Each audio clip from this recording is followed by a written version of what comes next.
রাষ্ট্রপতি পদে বিএনপির প্রার্থী হিসেবে চূড়ান্ত মনোনয়ন পেয়েছেন দলটির মহাসচিব ও স্থানীয় সরকারমন্ত্রী মির্জা ফখরুল ইসলাম আলমগীর।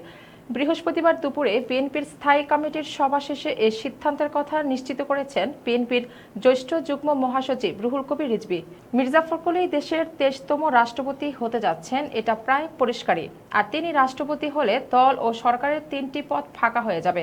প্রসঙ্গত, দেশের 23তম রাষ্ট্রপতি নির্বাচনের মনোনয়নপত্র দাখিলের শেষ হয়েছে বিকেল 4টা। নির্বাচন কমিশনের তফসিল অনুযায়ী এদিন সকাল 10টা থেকে বিকেল 4টা পর্যন্ত মনোনয়নপত্র জমা দেওয়া যাবে। 16 আগস্ট মনোনয়নপত্র বাছাই করা হবে। প্রার্থিতা প্রত্যাহারের শেষ দিন 18 আগস্ট। ভোট গ্রহণ হবে 20 আগস্ট দুপুরে 2টা থেকে বিকেল 5টা পর্যন্ত জাতীয় সংসদ ভবনের অধিবেশন কক্ষে।